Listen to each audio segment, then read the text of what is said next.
What's going on, everybody? It's your boy Skip, aka Skip and Tosh here, back again with another Jonathan Hickman video. Most of y'all were probably around for volume 1 of Secret Warriors. We're doing volume 2 today. Last time, I had this guy with me. He is my twin. Say what's up to the people, twin. What's up, everybody? How's it going? Hope y'all. I'm totally not smelling this book and trying to absorb all the spy action goodness from this. No, hope everybody's doing good tonight. We are here to talk about Hickman and his first big Marvel project. You could say this is what put him on the map at Marvel, led to, of course, his Fantastic Four, his Avengers, Infinity, Secret Wars. The list grows as and gets better as you go down it. But yeah, we're gonna have some fun, and we are joined by a third person this time.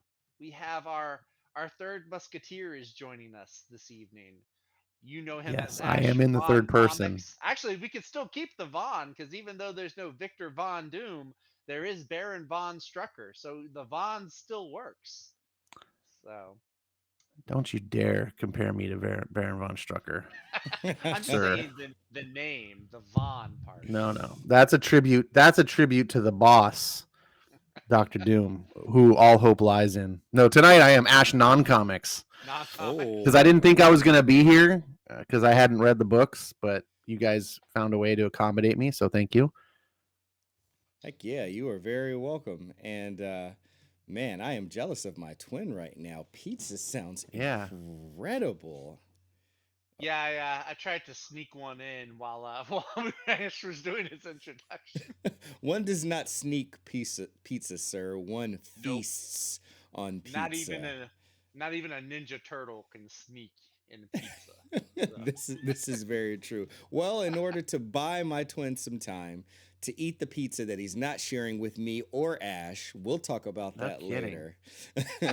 But And we I do have leftover pizza in the fridge, but I noticed that Zach waited until after the break and everyone. So now we're starting, now I'm gonna and I'm hide like, oh, myself I out can of leave. shame. Nope, can't. Stuck. And I just get to stuck. watch Zach eat it in front of me. Way to S- I'm go. gonna I'm gonna hide myself in shame now.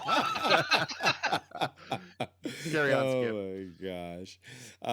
As my twin hides and shames and nibbles on his pizza over there, we're gonna buy him a little time so he can snack. And if you guys are joining us for the first time, thank you so much for doing so. Hopefully you are familiar with this series, Secret Warriors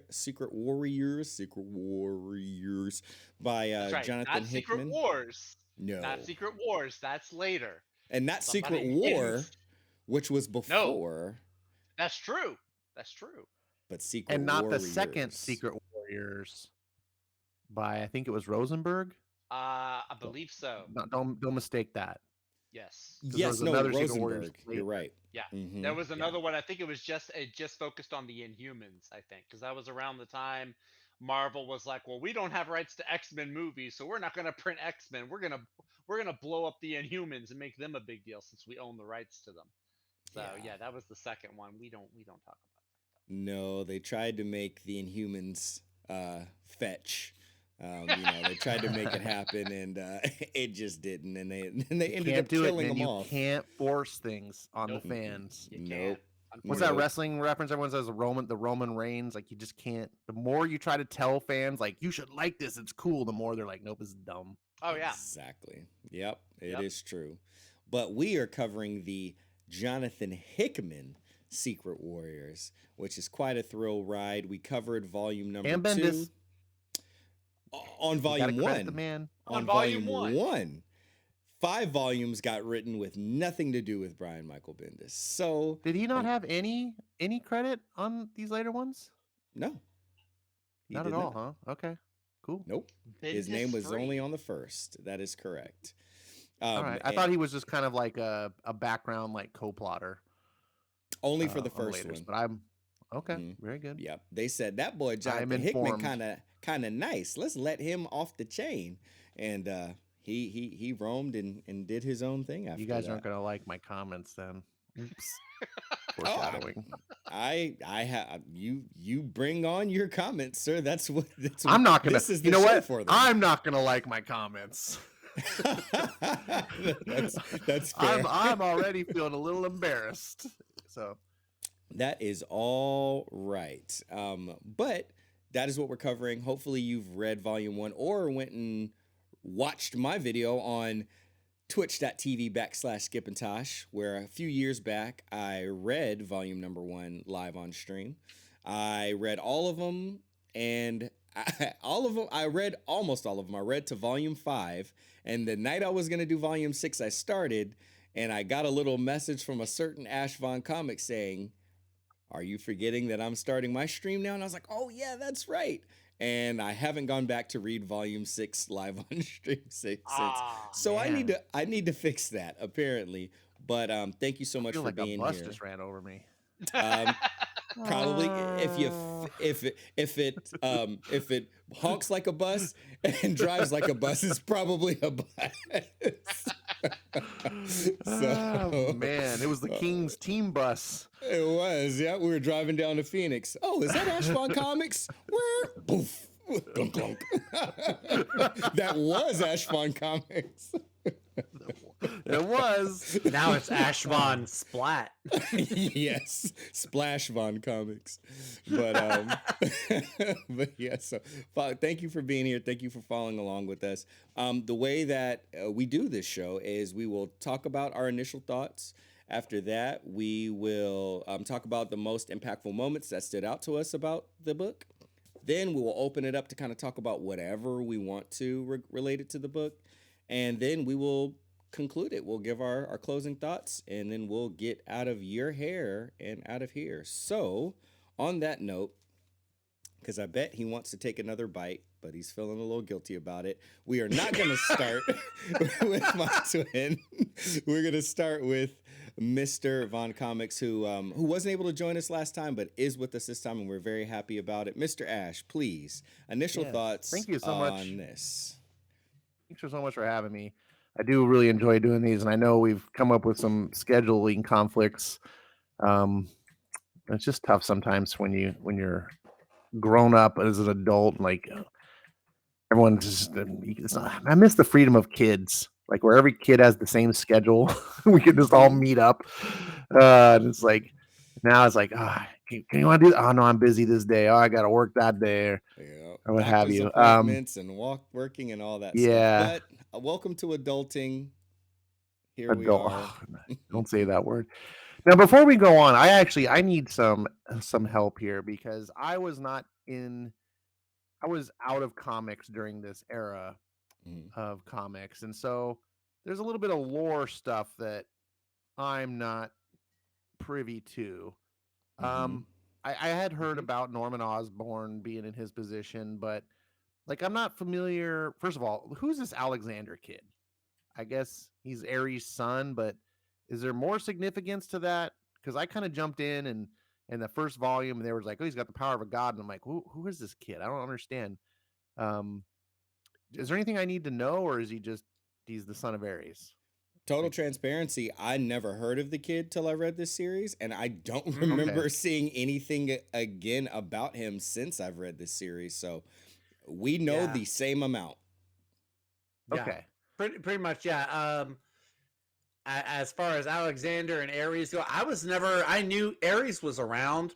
I would see him popping up in like guest star capacity when I was reading Marvel at this time, but I never got super into the character. I just kind of thought he was, it's a Hercules clone. He's a Greek god on Earth being superhero or supervillain, whatever.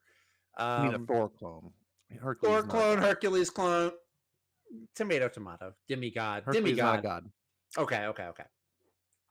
I'm just sorry, Greek mythological character. I knew what you meant. Lowercase g, whatever. Okay. But yeah, no, never read anything really with Ares in it, or Alexander for that matter. Pretty much this right here is the most I've read on either character, really, and it's kind of actually changing my mind on Ares. I'm like, oh, this is actually an interesting character. Maybe I should go back and revisit some other stuff that he was in. But yeah. Yep. So Hawk. Go ahead. Oh no, what were you saying, Ash? Oh, so I was like, so Hawkeye makes an appearance. Is this Clint Barton Hawkeye or is this someone different? That's No. Bullseye. Bullseye, yeah. Like dressed up as Hawkeye. So, well, one of the things that probably will, one of the things that probably will be relevant is, obviously through subterfuge and so Dark Reign came after Secret Invasion, so there was a lot of paranoia and hysteria about who was who and what was what, and a lot of distrust of the people that were in charge at the time, especially the heroes, the Avengers, and stuff like that. So through that is how Norman Osborn was able to come in, take over as the security of, I believe it's security, or excuse me, Secretary Head of of National Security? Head Yeah, of National Secretary of Security. Security. There we go. It's that thing. So he was able to take over. He since Hydra was discovered to be driving Shield all along, he was able to put Nick Fury out to pasture, shut down Shield, and then create what he called Hammer. Hammer took over for them. And then since they still wanted there to be heroes, he assumed the position of the Iron Man character in his in his Avengers team. So that's where the whole Iron Patriot thing came from. So he's patriotic. He's the Iron Patriot. He's the American industrialist that you can trust, since you can't trust Tony Stark anymore. And then he assembled his own team. But for Hawkeye, it was thought for a long time, at least for the public, that Hawkeye was still Hawkeye, that was Clint Barton, but all along you come to find out that Hawkeye is actually Bullseye. Yeah, so, he did that with several. There were several other characters, villains that he had them play the facade of a hero. Like you would see, like Matt Gargan, who had the symbiote. He had the black suit at the time. He would be Spider-Man. Or Wolverine's son Daken, put on the same uniform as Wolverine. So they were called Dark Avengers, is what it was. In the sea of Avengers titles that were out there under Bendis, Dark Avengers was one of those that came to be. Yeah, that was Osborn's team. Yeah, because there was Dark Avengers, Secret Avengers, New Avengers, Mighty Avengers, Uncanny Avengers. Uncanny, Uncanny, and then you had Secret. You had another team of New Avengers. You had Avengers Academy, Brewbakers, Prime, Brubaker. The Secret first Avengers. 12 issues. The first 12 issues of Secret Avengers. Yeah, that was a fun time. That's where you get Captain Steve Rogers and the suit that he wore in Winter Soldier for the MCU. That's where that came from. But that's where it made its appearance. Yeah, Mike Diodato Jr. I think did the art too. Yes, which was fun. Yeah. So anyway, so that's a little background there. Yeah. Okay, so that helps a little bit because I was reading this and I was, especially when I was reading the first volume, and I was like, no, maybe it wasn't in the first volume. Maybe it's bleeding together because I read them all at once. But I was like, this doesn't feel like Hawkeye. And immediately my prejudice kicks in because I know Bendis is involved. And I'm like, oh, no. Is this a case where, because Bendis has a reputation of not getting characters completely accurate. So I'm glad. I'm happy that I'm like, okay, this all makes sense. Because the book, at least the books I'm reading, maybe it was explained elsewhere, that background. So that helps. Thank you. Absolutely. Yeah. But with that said, what are your first impressions of Volume 2? All right. So I said I can foreshadow a little bit. You're not gonna like my comments, but really I meant that for me. I actually like Volume 1 better. I'm really ashamed that because that's the one that Bendis was involved in, and I admit that I have a prejudice towards Bendis. However, I have liked Bendis things in the past, so it's not like he can't do anything. This one, knowing that this Volume 2 is one of Hickman's really early works, I'm gonna say, like, my impression is it kind of feels that way. It feels, I don't want to say amateur. It's not amateur, but it feels less refined. Definitely. The Hickman that I got the pleasure of discovering Hickman by coming into like his best stuff first. And so it's always a little rougher that way when you read like the magnum opus and you're like, oh, okay, great. Now what else have they done? Well, they've done other things too that are good, but it's not quite as good. And you're like, oh, so I definitely enjoyed this. This feels similar to this Ultimates work where Hickman had a style where he was structuring his plots and storylines very much like just like an action movie. Yep. Like a Michael Bay film. And to his credit, that's not necessarily a bad thing. One of the things I liked about the Ultimate stuff we talked about, and it carries over here, is sort of the relentless breakneck pacing. I don't like it as much as some of the more sophisticated, thoughtful, philosophical sci-fi stuff that he does. But I do like sometimes I like a good Michael Bay film, you know? Right. And there's a lot of people that try to do that and they just fail. But Hickman does it really well. Even in this early work, it's just like I said, it just ramps up straight away. It's like a drag strip, you know, just boom, just gun it and just go full bore until the end. And these books, they do that. It's a little bit tough to read. Like I read 12 volumes in one go today.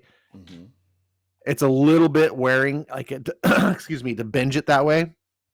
But I imagine when this was coming out, like on the shelves every month, like reading one issue and just being like, boom, slam, boom, boom, boom, just relentless pacing. And then like, oh, got to wait another month for another issue. You wouldn't have that same effect. And I didn't really have that. Like, I think if these work really well in trades. Like I said, I like that first one. It had a really great ending. It was a cliffhanger ending, but like kind of a good twist reveal. The second volume kind of follows suit, but not quite as a big reveal, but a very nice like bookend. So overall, yeah, my impressions is like I would classify this as a good 4 out of 5 star book. Recommended, especially to Marvel fans. If you like techno thrillers, if you're like a Mission Impossible, if you like that sort of just big action kind of type of story, this is going to be right in your wheelhouse. Absolutely. I agree. And I'm glad you pointed it out that you really see and feel the similarities between this and then the stuff that he did in the Ultimate Universe, especially the Ultimate Hawkeye book that he did. Like you really feel, you know, the espionage and stuff. And oddly enough, something that I pointed out is like Hickman starts off writing the 616 Nick Fury, but eventually he does end up writing the Ultimate Universe Nick Fury as well. So he had the pleasure of writing both Nick Furies. And what is cool about it, obviously, like the Nick Fury and the Ultimate Universe has changed primarily because Marvel was trying to signal to Samuel L. Jackson, like, we'd really like you to come and play Nick Fury, so we're just gonna put you in a comic first. Wink, wink. Pretty please, would you come play Nick Fury? Pretty please.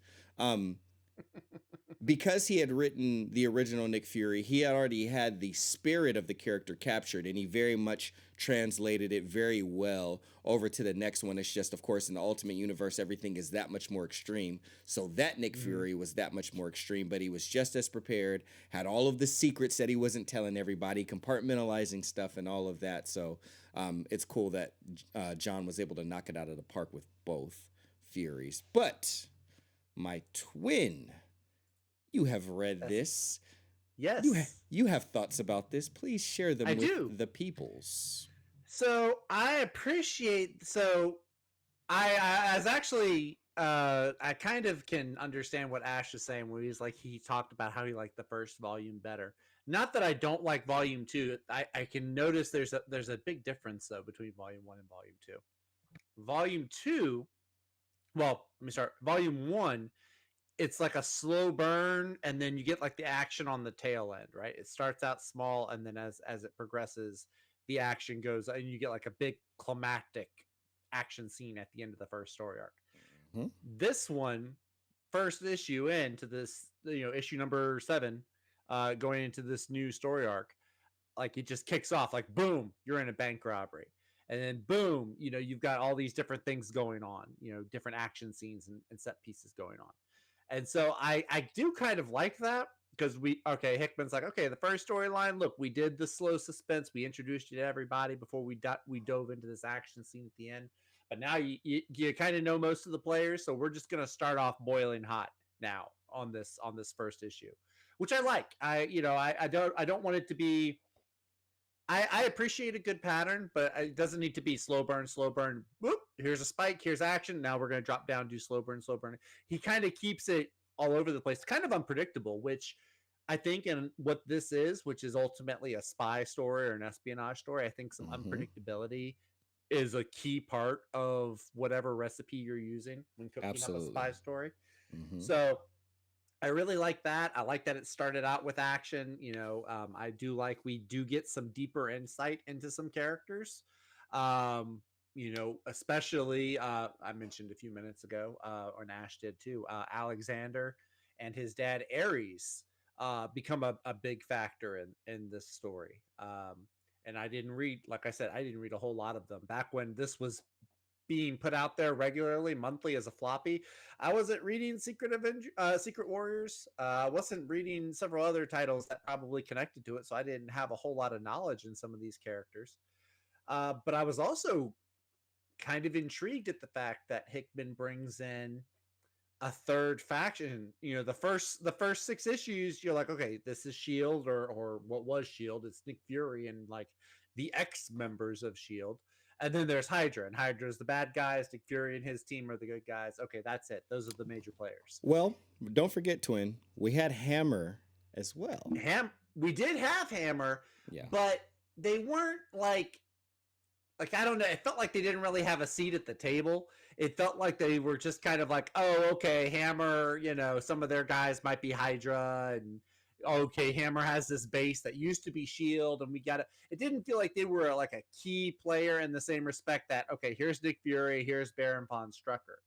But now we go into volume 2, and now Norman Osborn comes into the picture, and you're like, oh shoot, maybe Hammer is going to be a bigger presence than I originally thought. I've always liked Norman Osborn as a villain. I think he as far as like the creepy capitalist guy, the company man who's just got an agenda and is like secretly like the psychopath. I like him even a little bit more than the Joker. When you think of like the crazy, smiling, grinning villains, there's like Goblin and there's Joker. So I like him even a little bit more. Also, he's not played nearly as much as Joker is. Joker's just everywhere at DC. 1,000%. Yeah. Yeah. So, but I like this because we don't necessarily even see him as the Green Goblin. We see him as Norman Osborn. So he's less crazy, wild, and unpredictable, and he's more like calculated, methodical. Like he's almost more like Lex Luthor actually than Joker. Now that I'm thinking about it. He's very meticulous and he plans things out. And so I like seeing him as a villain as well. And I like it because, you've got him and Hammer, and then you've got Baron von Strucker, and you've got all Hydra. I like the seemingly insurmountable odds against Nick Fury. I love a good underdog story. And so if you've got, 2-on-1, basically you've got these guys, these evil corporations and organizations double teaming Nick Fury. I appreciate the setup there for a good underdog story. And it also inspires and brings out like, how's Nick Fury going to get out of this one? Is that questioning you're kind of at the end of each issue, like, oh, what's going to happen? Is there going to be, your brain just starts theory crafting and what's Hickman going to do? How's Fury getting out of this spot? Is there a gadget? Is there a backup plan? Is there a double cross coming? Like, I love it. It's just exciting storytelling. Absolutely. I totally agree. And, I'm there with you. Like, maybe some would be surprised to find out, but I also liked volume 1 more than I liked volume 2. And it just the way that it was set up. But, I've come to realize something as we're sitting here talking about it. It's interesting. If you think about a 6-issue trade paperback, issue number 1 is bombastic and has to pull you in.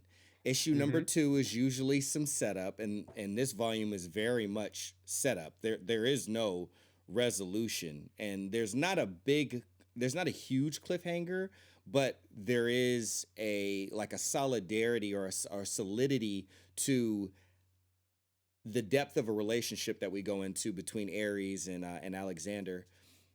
Issue 3 is kind of like more like the interesting part of a second act. Things ramp up a lot.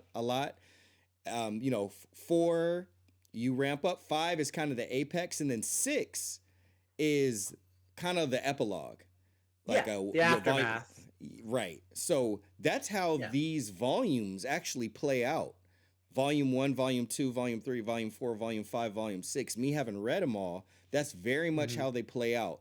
And Volume 6 is very much an epilogue too. It goes deeper, and you get down the rabbit hole, but the plane is coming down from like the big, climactic, kind of scene and occurrence.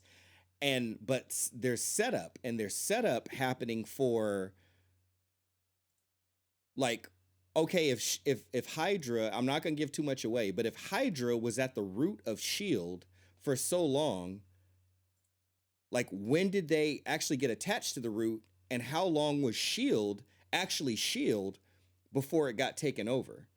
That's kind of where we go with Volume 6, and oddly enough, it sets up Jonathan Hickman's S.H.I.E.L.D. series that he did, which goes back and shows you how S.H.I.E.L.D.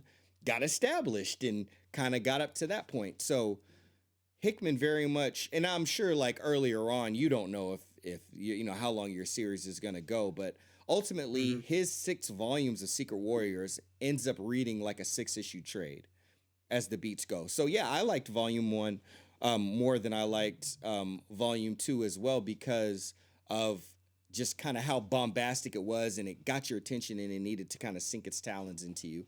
But what I do like about the setup of Volume 2, because yes, even the way that Volume 1 played out, like Hammer wasn't a huge thing, but Hammer was obviously there because in the world of Marvel, Hammer was such a big thing. But remember, this still sets up Volume 2, and it even sets up Volume 3, because what happened at the end of Volume 1, where we find out Madam Hydra or Lady Hydra was actually Contessa. She's the new Madam Hydra. I forget who the original one is. The original one was Madam Viper, I think. There was, that's right. Madam Viper, it was Madam Viper, but now Viper was she's just Viper now in this series. Yeah. So, and it's funny too, because they made a comment in the book, and I love this when writers can do this, where they hide things in plain sight. Because they made a comment in the book where it's like, oh, it's Viper. She used to be Madam Hydra, but why is she not anymore? Like Baron von Strucker's this Madam Hydra? Yeah. And he's just like, oh well, rolls it off. He just like, and it turns out, of course, later she's Contessa, and you're just like, man, it was right there the whole time. And there was another part in the book where they talk about where Nick Fury, I think it's Nick Fury, is like looking at this whole team of his, and he's like, which one of you guys is gonna infiltrate Hydra? And so like the whole time I was like, oh, which one's gonna infiltrate Hydra? And then it turns out it was Contessa. Well, no, it was Hydra. It's Hammer, because he needed someone to get inside of Hammer. That's what I was gonna say about Hammer being more important than we remember. So Hammer, he needed someone to infiltrate Hammer, because remember the whole thing that they were trying to do at the end, he needed a helicarrier. So remember how he hired Dum Dum Dugan and all them, because they were mercenaries basically at that point, like for hire. He needed, and that's why that guy did infiltrate Hammer, that guy that he knew, and he was the one that like blew that guy away to start them being able to come in and steal the helicarriers. But anyway, to say, like, the point that I was getting to, and Zach will be able to confirm because it looks like he's looking it up right now. I'm trying to read through it. Yeah. Okay. Hammer came in because they were trying to steal those helicarriers back. Because remember, since they put S.H.I.E.L.D. out to pasture, Nick Fury didn't have all the resources that he needed, and he wanted to go to war with them. So he hired Dum Dum and the old Howling Commandos. He had that guy, the inside guy on Hammer. He kind of blew the initial security away. They were able to come in. They stole the helicarriers from Hammer because it used to be shields anyway, and that's also where they came face to face with the Iron Patriot, Norman Osborn and Ares and Gorgon. That dope scene with Gorgon and Yo-Yo and all that stuff. All that happened at the end when they were fighting against Hammer to get the helicarriers, and they did steal the helicarriers, and Norman was all pissed off about that. So you had two things that got set up there towards the end. They have the helicarriers, and then at the beginning of this volume, they go and they steal all that money to give it to the Helen Commando so they can hire them as the army because they're going to go to war with Hammer. And then Contessa, we find out that, that she's Madam Hydra at the end, but they don't deal with her at all in volume 2. That's what I'm saying. Like volume 2 is like a lot of setup, and most of the setup, of course, went between, like we went back to the Secret Warriors. More of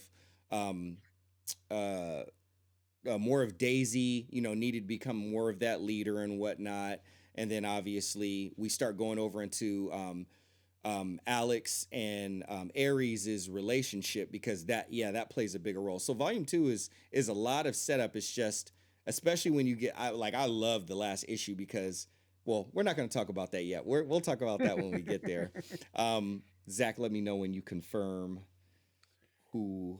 I'm trying to. The stuff right before the attack is it's all Nick Fury talking with Dum Dum and Gabe. But as soon as I come across it, I'm still listening. I'm still able to contribute too. So don't feel like you got to slow down for me. All right on. Well, on that note, that's kind of some of our initial thoughts. So we kind of know how everybody feels about volume 2. Now we will go over into favorite moments, impactful moments of volume 2. So for that, as Zach is still looking that up for us to confirm, doing a little fact checking, I'm going to go over to Mr. Von Comics. Mr. Von Comics, what do you have for us as one of your impactful moments for volume 2? So let me take the mute button off so I can actually talk live here. One of my favorite moments in this was like the whole issue here, start the clock, end the game, or start the clock, end game, where it is really just sorry, I don't know my phone volume. I have this. I was playing this on my phone when I was away, so I could listen to you guys. But God, I'm all discombobulated now. All right, start over. Take 2. Okay. Start the clock. Endgame is a story with Nick Fury, who is basically infiltrating what I call the Leviathan building. I'm not sure how Leviathan works in this, but we get to see this is basically Norman Osborn's headquarters. He's running the show, and we get to see Nick Fury kind of being the super spy, which for me, like, I don't get to see this much with Nick Fury. Most of the Nick Fury stuff is him just kind of standing around giving orders to SHIELD people. But getting to see him be Nick Fury was pretty cool. Initially, we talked about this before. I wasn't a big fan of the art, and I'm still not a super fan of the art, but seeing the Steranko references as you talk about really do kind of add some parts to it. I actually do like this sequence that I'm putting up on the screen here, which is mostly all silent. And I really like storytelling that can be done like this when you don't have to rely on, dialogue or narration to tell the story. Just let the pictures tell the story and rely on the artist to be competent in sequential art. And I like that he just shows up in Norm Osborn's bedroom and he's just like got a shocked look on his face. Now, in context, this is really important because Norm had gotten the better of Nick Fury in a previous issue and basically was just, talking shit to him as Nick Fury was just all beat up and everything, and how he's planning one day he was going to kill him. And, Nick Fury, I believe he says his line more than once in various parts of the books, but he's like, you better not miss. Which I think is just such a badass response. But I mean, just imagine now you're Norm Osborn and you wake up and it's like Nick Fury staying over your bed. Wake up, Osborn, and you just had this guy at your mercy. Like you just and you think you're all that. Now this guy's in your bedroom because Nick Fury is no joke. And there's a really kind of fun. I like when writers and Jonathan Hickman. We've had this. It's not an argument.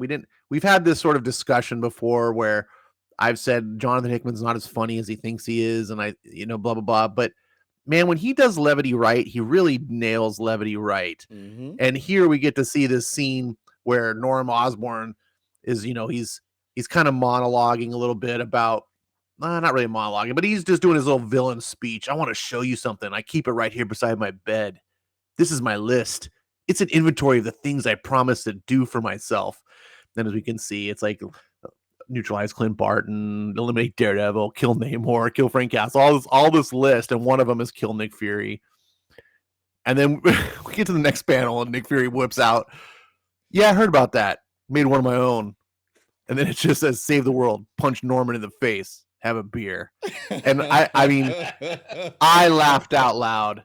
Like, I was just, but I laughed out loud because it was funny, but it wasn't over the top, like stupid funny. Like it didn't feel out of place. It felt like right at home in a good action, adventure story, not too over the top, just something badass the protagonist would say. Then he just tosses him his pants. "I put on your pants. We gotta go." And so I love the expeditious storytelling here. This is one of the reasons I hype up Mark Millar a lot. The same type of thing. This is probably why Mark Millar was also part of the Ultimates writing teams, because there's like a similar kind of quality to these type of action stories. And so they get this character who's, I'm not really sure I remember who the significance of this blonde guy is. But he's got this special, they found this special thing, like this little information key or whatever. And so Norm, is in on this. And the guy this figures out that Nick Fury's behind the mirror. I guess Nick Fury's trying to like play it so that this is all coming from Norm Osborn, which again, I think is really clever writing, especially if you're writing a spy thriller type of thing, like that Nick can't give away his hand, that he's involved. And there's just a lot of this like back and forth of like, oh, he doesn't know I'm doing it, but I call his bluff. Like I figured it out. But did you really figure it out? Because Nick Fury knew you were going to figure it out. And that was all part of the plan after all. Like, so that you don't know that he knew you were going to figure it out and he wanted you to figure it out. And you're just like, those are sort of the things that kind of like get me all giddy when I like spy stories like that. And eventually Nick makes his way out and he gets away with that device. And there's a really cool shot. And Bullseye kind of gets surprised by something he's normally known for, because he's the assassin. And they shoot the witness. And I forget this character's name. Is it Garrett? Garrett, I think his name. John Garrett. Yeah, there's like the super sniper. Look at the barrel on that sniper. It's like 6 feet long. It's so ridiculous. Bullseye's just like, what? It's like the gun that Joker pulled out in the Batman '89 movie, like, right? Yeah, the Batwing. Yes, and this is, you know what? And this whole page here, the page on the right where Bullseye is like shocked, feels so Hickman to me, because this feels like ripped right out of, like, he did a similar thing in East of West, where one of the characters shoots another from a long range. And anyways, but Norm realized he did this first and then used it again later with the Ranger. Sure. I'm only identifying that I feel like I'm identifying a certain Hickman-esque quality. Yeah. Yeah, Hickmanism. Speaking of Hickmanisms, I noticed this one. Don't think I missed it, Skip, because I used to miss these, but I don't anymore. Mm-hmm. Page 2, panel 2. Aye. Yes. Hickman loves to throw in the IEs. Yes. He loves to throw in. Seriously, you will, as you read Hickman now, you will find these planted in his books. So I did catch it. I love it. We get the double cross. You'd think it would be Norman Osborn doing the double cross, but nope. It's our boy Nick. He gets the one up, and just as Norm realizes it, gets socked in the jaw. Is John's covering him with that ridiculous gun, and they got to make their escape. And this again, it's like a total like Mission Impossible thing. He's jumping out the window, going to the hover car, lands on the roof, and they're making their getaway. And they get kind of a surprise cover from Ares, whose side is Ares on? We don't really know. Kind of interesting.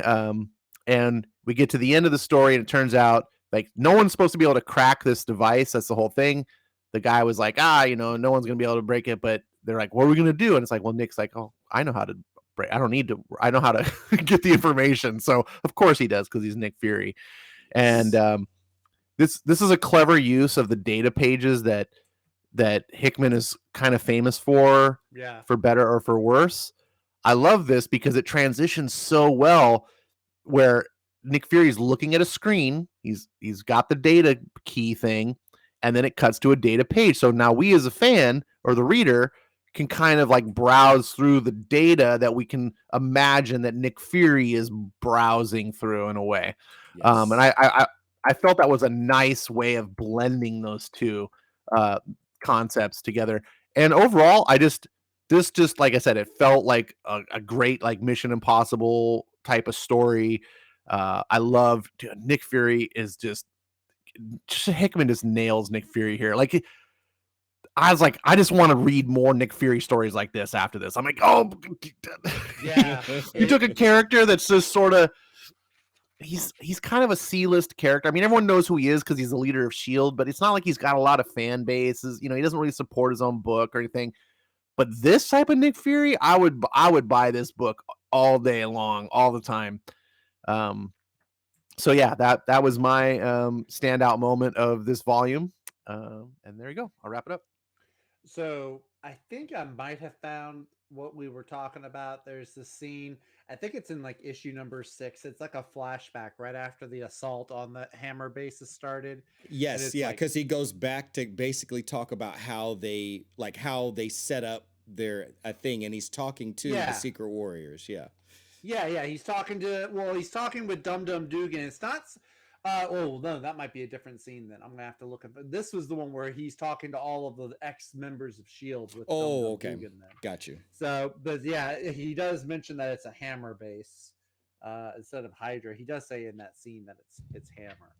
But I didn't see that. There were a couple of panels where he was talking to the Secret Warriors themselves, and I didn't see it. I might have skipped over it, but I think you're right, because I think he was trying to basically like talk to his Howling Commandos and S.H.I.E.L.D. guys, like which one of you guys would be willing to. But they had that discussion about how like a bunch of people stayed because it was a paycheck and healthcare and everything for their family. So some people did turn their back on S.H.I.E.L.D. to stay with Hammer for like the benefits and everything, and then some actually did leave Hammer before they could be converted into agents. And so I think in our minds, I think we were supposed to be led to believe like, oh, he'll probably go and get one of the people that left, have them go back and say like, oh no, I actually do want to be part of Hammer. But what it was is he just got to one of the guys that stayed with Hammer all along, who did stay, like who was still pled their allegiance to S.H.I.E.L.D. And then that's the person who like turned on the other Hammer people in security to start the assault. Yeah. I do also want to point out, when Ash was talking, I figured it out. I recognized the picture of it. The first part where he's like scaling the side of a building. That's actually the Avengers Tower. Because I remember at the time, Sentry had that weird little alien thing up at the top of the tower. I don't know why it said Leviathan on it, unless it was like a title. I know sometimes there's ways that they factor in the titles. That's all. That's just a Steranko nod. That's all. Oh, okay. That was part of that sequence. But yes, gotcha. They took over. I think of Avengers Tower as a whole. I think it is Avengers Tower. Yeah. Because I mean, Norman Osborn took over the Avengers name, so it makes sense that he would take over the tower too. Yeah. But yeah, I actually, now you say that, Ash is like talking about wanting to read more Nick Fury. I've got Nick Fury issues. Like Jim Steranko wrote some Nick Fury. I think it was Nick Fury versus Shield or Nick Fury Agent of Shield. I've got several of both of those. And now, yeah, I kind of just echo that. Like after reading this, like, man, I got all these great Nick Fury issues I'm just sitting on. I need to go back and read because the more I read this, the more I get interested in Nick Fury as a character. Yes. Absolutely. Yes, the problem, much like many things that Hickman writes, like his Fantastic Four, is you go, oh yeah, I want more of this, and then you realize no one's up to the task. No, yeah. No. Hickman set the bar and nobody has gone above it yet. Yeah, and you're just like, well, if few people even can come close, that's like I'm like, I don't necessarily need it to be the top, level. I would like it, of course, but Right. look, man, if you can get like 80% of the way there, that's cool. Yeah. But man, I want more. That's a tall order, baby. That's a tall order. He's Jonathan Hickman for a reason. One, because of what he does, and two, because so many people fall so short when they try. It's sad. But Twin, you are up. Impactful moment, sir. Go for it. Numero uno. We're gonna go right ahead with that first issue rather, into volume 2. Like I said, this one just kind of kicks off, gets the ball run, like just picks up the ball and runs right out the gate. We see where Nick Fury and the Secret Warriors, they've robbed a bank. They're robbing the bank to get money for Dum Dum Dugan and the Howling Commandos, just to kind of fund their operations. But what we find out is that this bank is actually owned by Baron von Strucker and by Hydra. And so there's I think it might be the page, 2 pages after that one on the right there, or you might even just be able to flip it. There it is. So on the right-hand side there, you've got Baron von Strucker just looking just kind of annoyed or bored, or maybe it's both. And he's just like, I have a problem. Because he sees this, there's that picture he's holding of Nick Fury. He knows Nick Fury just stole billions of dollars from his bank. He's like, I am annoyed. I have this problem. And unfortunately, I lack the time to deal with it properly. Because, he's leading Hydra. And so then it kind of, the angle shifts and we see that he's a hologram. He's talking to somebody else. And so he's like, yeah, normally I would do this myself. Normally I pride myself on my discipline and organizational skills. I am a student of that methodology. Minutes, not hours, days. He's just like monologuing pretty much. He's like hyping himself up as he's about to ask somebody for a favor. It's this weird, like he's not humbling himself. He's actually doing the reverse. Mm-hmm. But he's like, you can understand my disappointment and regret in having to ask for a favor. He's like, would you be willing to kill Nick Fury for me? And then it turns around and we see on the next page who he's talking to is Norman Osborn, newly put in charge, Department of Homeland Security, leader of the Dark Avengers, even though people just think they're the regular Avengers. Mm-hmm. And so Nick Fury, he's like, oh yeah, we see this kind of back and forth between. He's like, yeah, I may be able to move some things around on my schedule. But first of all, let's not forget that your little battle ended up with me losing 3 helicarriers from Hammer. My base is destroyed. Soldiers are dead or in the wind. And so he's kind of like poking back at Strucker. He's like, you did this to me, and now you want me to do you a favor? And there's this back and forth, and Baron von Strucker, he's like, for God's sake, Strucker, you're not even an American. Yeah, because remember, he's the Iron Patriot at this time. He's the Iron Patriot. He's like, yeah, I've got an image to uphold. I can't, you're not even American. What would it? And Strucker like pokes back at him, like talking about how crazy he is and the different prescriptions he has to take. He's like, Norman Osborn, great achievements in mental illness. And he's like, just this back and forth. And Norman Osborn, at the end, that bottom panel on the left, he's like, bad news, actually. I seem to have recently killed your children, and your son died squealing and on his own sword. And then it looks like Strucker's about to get like really upset. He like leans forward in his seat. Oh man, he's about to like really bring some thunder to Osborn. And then he's like, fine, I owe you 2 favors then. And it's like, oh, dang, Strucker is so freaking cold. This guy just admitted to killing his kid. And he's like, fine, I owe you 2 favors instead of 1. It, more to the point, like he's like happy about it. Yeah. He's like, oh yeah, you did me a favor. Like you killed this like, SOB what? just like, so I like this whole, like I said earlier, I like that there's 2 antagonists instead of just 1, because I like those like insurmountable odds against Nick Fury. And like I said, it kind of just like you're left wondering, like, how's he going to get out of it? What's going to happen? Yep. But then also just like showcasing, like, I remember when villains were villains and they were like immoral, and you would look at them with like this loathing or this disgust or whatever. Now it's like a lot of villains, you're supposed to like empathize with them. Oh, I can understand why he would do that. Right. Or right. Feel conflicted. His heart was in the right place. He was just trying to save the galaxy's resource. He killed billions and trillions of people. His heart was in the right place. Like, no, I actually like seeing bad guys being bad guys. And like this whole like, oh yeah, you killed my kids. Cool, I owe you a favor. Okay, like just like the scumminess of them. I like seeing that. I like seeing like actual evil bad guys. So that and just also just the way that these two, you could tell they both have a common goal, and that they both want to see Nick Fury wiped off the board, but they are by no means allies. Like they see each other as means to an end. And I guarantee, like at the soonest possibility, if it was at Norman's benefit to wipe Hydra or Strucker at least off the map, he would do it, and vice versa. So I enjoyed that whole back and forth between them. Absolutely. No, it was a really great scene. And I had forgotten about something, so I want to go back and point out something about Ash's scene. So, because none of us mentioned it. Well, Ash mentioned it initially because he was talking about the list, but after the fact, we failed to point out. So Fury only had 3 things on his list when him and Osborn were talking about their lists. He got to scratch one off because he punched Norman in the face when he double-crossed him. He did.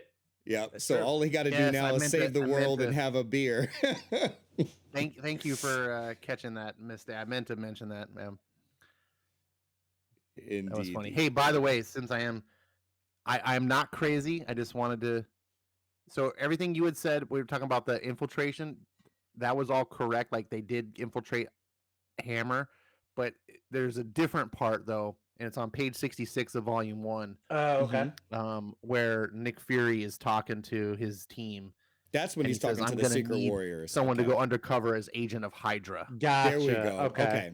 There we go. So what we don't know at that point is because he says, I'm going to need someone to do this. And then it shows like all their faces. Mm-hmm. He doesn't say like, I'm going to need one of you. He just says, I'm going to need someone. Right. But you're led to believe it's going to be one of them because that's who the camera kind of focuses on. Right. And then it turns out it's actually Contessa later. I see it. Yeah. It's a really good misdirect. And gotcha. Yeah.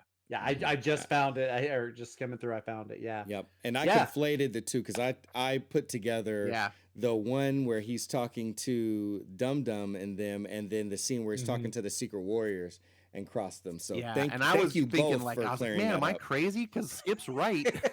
But we're all right. I swear, I read a Hydra thing. Like I'm going nuts. And this one time, everybody's right. This one time in all of human history, everybody's actually all right. It is quite rare. But thank you both for clearing that up. And honestly, so when I first read it, and actually I think I had mentioned it to you guys. Like I said, this thing gets really windy. Like it gets really like twisty, turny, kind of bendy. And that's what I meant. Like it truly is espionage. We go beyond double crossing. We go beyond double agents. We got quadruple agents. We got quadruple crossing going on. Like it really is a lot. And that's what I meant by like Hickman was really throwing everything, out, including the kitchen sink, because he went all out with really trying to make this an espionage thing.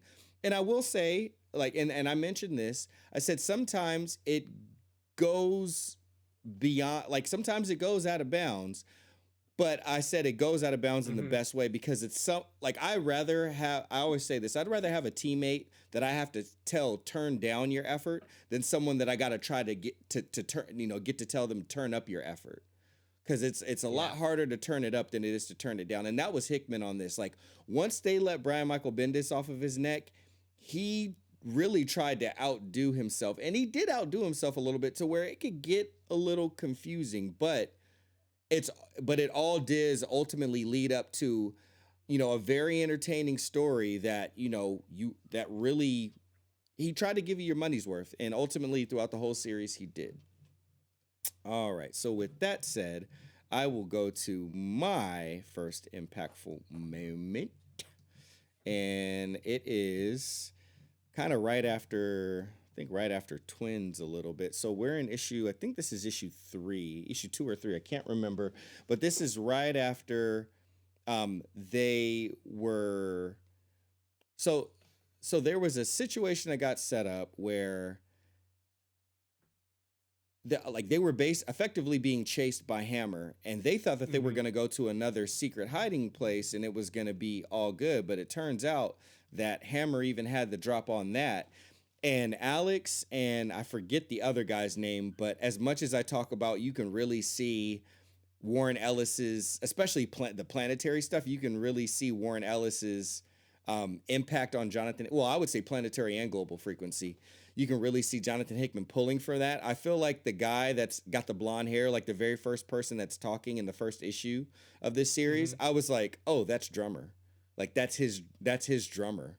Because he's kind of like the more laid back guy, and he doesn't play so close to the rules and all of that stuff. So when the drummer guy and Alex were the ones that saw that Black Widow needed to be rescued. She needed to be extracted from where she was. So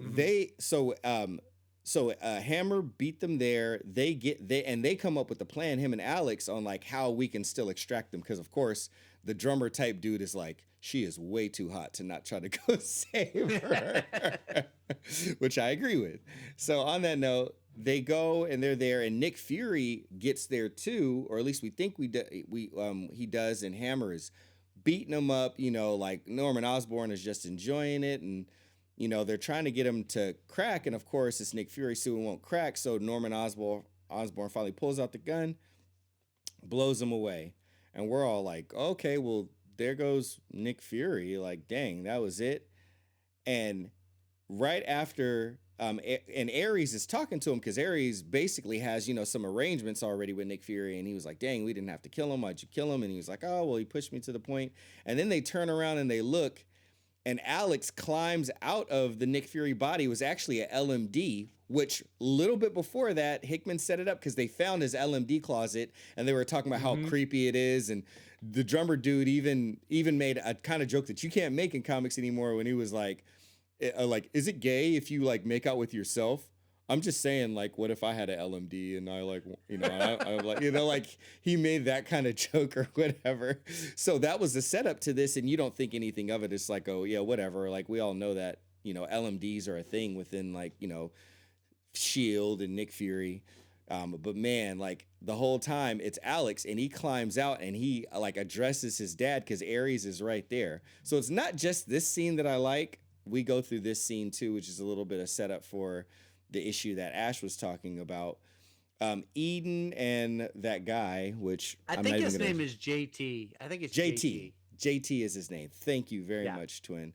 So Eden and JT are now trying to find a way to get in there and rescue him and everything. But this is the scene that I really liked, and let me go into it right here. So before you zoom in real quick, just for the Star Wars fans out there, when JT and Eden are stealing the Hammer outfits, there is a line, you might have caught it, where Eden's like, aren't you a little short for a Hammer agent? JT's like, does their outfit feel small to you? That was hey, good call out, because I did not catch that when I read it. Sneak that in under the wire there. that was pretty sneaky. So talking about sneaky, so Eden and JT's plan was to go, obviously, and knock out some Hammer agents, make like they're them and then roll up in there and try to get Nick Fury and the hot Black Widow out of there. And as they're shooting some hammer agents from the back, they creep up on not Hawkeye. And also notice how the Hawkeye is in quotations. Don't move, Hawkeye. Because, they know that that's not actually Clint Barton.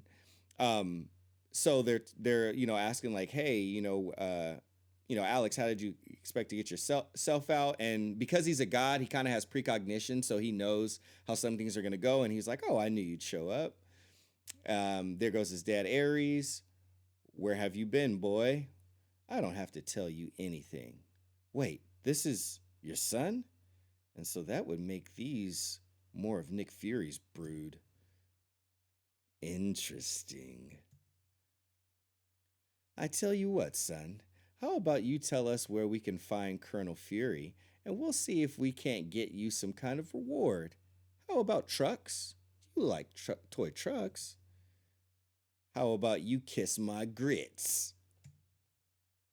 If you don't know how if you don't know how in over your head you are, child, today or tomorrow, it doesn't matter when, Nick Fury is finished. You don't want to be around him when that happens. I'm warning you. That's what you thought. You're warning me?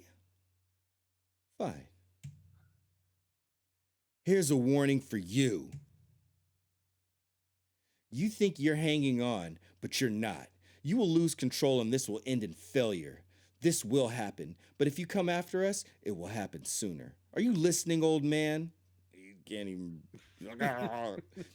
Hear me clearly, Norman Osborn. You do not mess with Nick Fury, and you do not mess with the god of fear. And like, this Ares is like, damn, that's my boy. That's my I know, boy. Papa. Yeah, I just love that scene so much. And then he looks up at his dad. And then, of course, there begins the unfolding of the plan. Of course, Ares actually ends up telling, Hawkeye or really Bullseye, like, hold, like, don't do anything. And like, he puts the hammer down and basically lets them get away. Like his son, again, Hickman seeding things, because we know how this volume ends and how it ends around them. And oddly enough, let me go ahead and point out probably the obvious, or maybe not so obvious. Hickman is known for his Fantastic Four run that revolved around a family and primarily dealt with the son and the father. In his very first series, in the second volume, he was already doing some of the very similar things between Alexander and Ares. That's the scene that I wanted to share first. All right, It's a good scene. I'm glad that you shared this. Yeah. Because when I was trying to think of scenes to share, I was drawing blanks, but this is definitely one of the ones that would have been had it crossed my mind. I also like to point out a couple subtleties. If you go back, You got right it. where you were. Sure.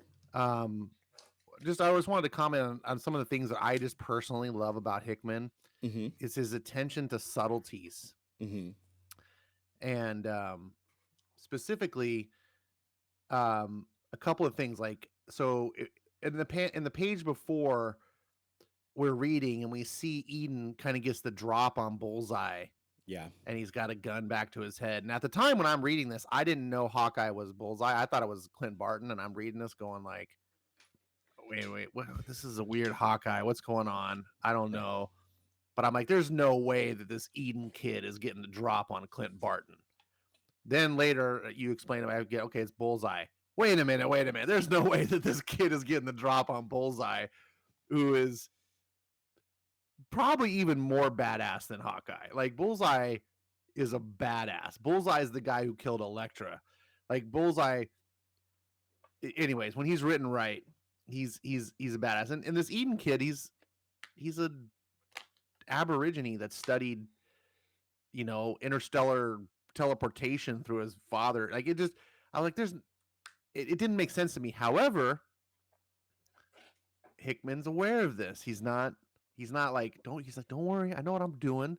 And we can see here immediately, as soon as Bullseye has an opportunity, it's like, yeah, dude, kid, I'm not afraid. You got to point a gun at me. Whoop-de-doo, you know, like, and I love the attention to subtleties like that. I also love that he had the subtleties of like, look, Norman Osborn is a dangerous villain, right? And he's got a lot of power. Like, he's dangerous because he commands a lot of power, not because he himself is a dangerous threat. Mhm. Right. And against someone like Nick Fury, who's also just another man and whatever, he can throw his weight around or whatever. But this kid is the god of fear. Like, this is not a mere mortal.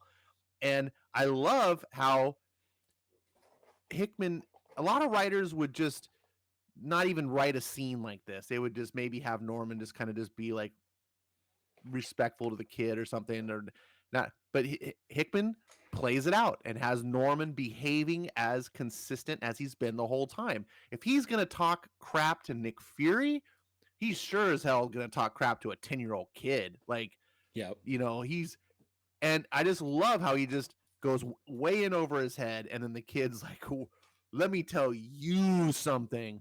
And it was just a cool scene that so many writers overlook these opportunities because they forget that the characters that they're writing don't know what we know. They write the characters as if they're aware of everything, and so sometimes behave inconsistently because they're avoiding things that the writer's aware of when they wouldn't. Norman Osborn would naturally walk into this, and that to me helps make him feel like a more real character. Yeah. Anyways, I just wanted to point that out because sometimes the subtleties of writing scenes like that, those are the type of things that often get missed because we focus on some of the bigger, more grand ideas and things. And everything you cover, I 100% like, I'm like, yeah. And these are just a couple little extras that I was like, oh, I just want to mention this too because I really like that. Absolutely. No, and thank you for pointing that out. Like, that's like those extra mile things, right? That like the top of the top writers put the effort in to put in that, they do, let's say that this is one of the things. If they do, 10 things like this in different ways, this is what separates them from the rest of the pack. It's this attention to detail, this effort, this much knowledge about, the actual characters and who they are, that makes things believable. This is what increases the verisimilitude of the story that we're telling, especially if you're a longtime fan of the universe, of some of these characters, that makes it feel consistent and makes you invest even more into the story. So thank you for taking the time to point that out. That definitely a worthy venture. Alrighty, so it's back to my twin down here, Mr. Twin. What you got? Oh, you gotta unmute yourself there, Twin. Sorry about that. Forgot that I had hit the mute button. No, I'm gonna say, we're gonna kind of build off of a little bit off of what you had. We're gonna go into, I want to say it's, I wish they numbered these. It's the issue that starts off with the flashback about the God War. It's a little bit past that. Okay. But, why don't you let me go first because mine is because at the that's beginning yours. of that issue. Okay. Yeah. You Sounds go good. ahead then, Ash. Yeah, take it away. All right, so let's bring that straight up. Skip a little effort there. Thanks, sir. There will always be war. And I love world building. It's one of my favorite aspects of writing. But it can also be a curse because some really bad writers can just rely too much on world building and forget that you also need plot and character development, which are the other two pillars of writing. Right. And so to me, I think plot and character development trump world building. But if you can add good world building into a good plot and good character, then you just get like the cherry on top. And so here we're dealing with a god, Ares, who's been introduced. We got this kid who's a son. We will learn he's Phobos, I believe, is his real name, the god of fear. And we get introduced to, I guess, like the various pantheons. But before we do that, we just get ages ago there was a conflict in heaven between old gods, and we see a guy who looks presumably like Zeus, and those even older. I don't even know who this person is. And one that will win me a war. And then we see some sort of blacksmith character. Someone might know who these are, and if you do, put them in chat, because I'm not familiar with every pantheon. And we see this, so these guys willing to craft them this ultimate weapon, and Hickman's just being very expeditious, not going into detail.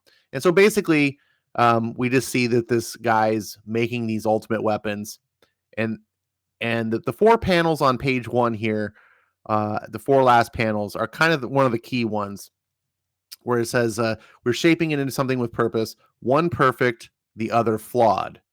Then he holds one, it's grass cutter, and the next panel, God killer. Yeah. Now, it's difficult to ascertain exactly which one is which, but my natural interpretation is to follow the sequential order of the panels. So the first panel, the one perfect, is first, and then flawed is second. Grass cutter's first, God killer second. So, and also the background coloring is the red versus the blue. So grass cutter, presumably, in my interpretation, is the perfect blade. God killer is the flawed blade. And this is important. Grass cutter is actually a real sword. It actually exists. Now, it's not a real magical sword, but there is a mythos behind it. So some people do believe it was forged by the gods. It's one of these like relics of time.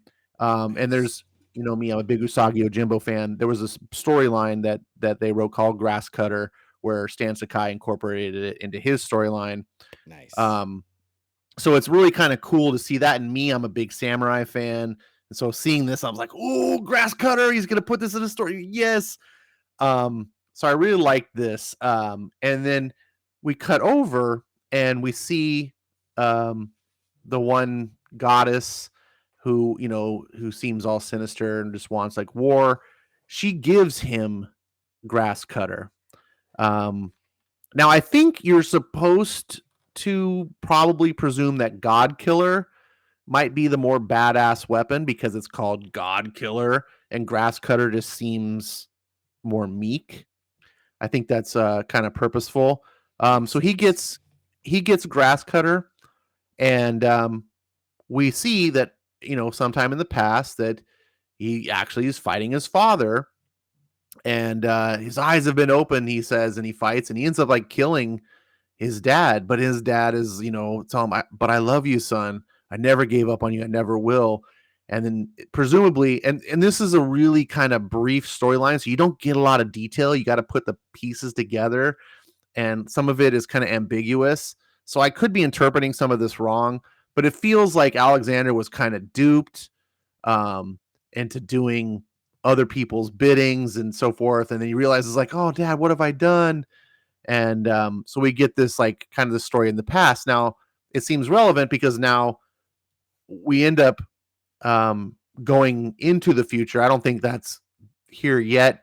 The main storyline is in the future, would be in his future. It'd be the present time. And of course, this kid is challenged to like dealing with his dad. This wasn't super impactful in the way these other scenes were, like the one that Skip just talked about. But I just wanted to mention it because I just really love how when someone can introduce like mythology and world building into this. I also liked just how it set a background, because one of the things I was critical about these books so far in reading them is they lacked a lot of the heart that I got, for instance, in the Fantastic Four. This was a lot more just like a kind of over the top action, a big like spy thriller type stuff. And, you know, sometimes that's just all you're going for. But I do really like the heart stories. And these characters, first of all, like Ares is just, he's the god of war. He seems heartless and cruel, but there's more to him. And I like discovering that. I didn't know who this Alexander kid. So it turned out that these two characters were the characters I really wanted to know more about. And it was surprising because I wasn't expecting that. It also sets the groundwork up for these relics, which will be covered more towards the later part of the story. And Skip, I watched your video, hashtag watch Skip's videos. He actually reads these volumes out. So if you don't have these books or you just want to have the books read to you, you can go to well, you're at his channel now, but you can go look through the back catalog stuff and read it. Now, in your reading, you had supposed or surmised, I'm not sure what the right, that later on he's given the sword, but that it was actually not really Grass Cutter that he was given, but it was God Killer. I don't suspect that that's the case, because if we look, Grass Cutter has a hilt and God Killer doesn't. And later in the story, when the sword is colored red, it also has the same hilt and handle. So I do believe that it's still Grass Cutter and that God Killer is still missing. That's just a theory. I just was pointing out because I did watch your video. So you may know more about it than I do, and I might be wrong, but I just wanted to bring that up. And that's my impression. Glad you did.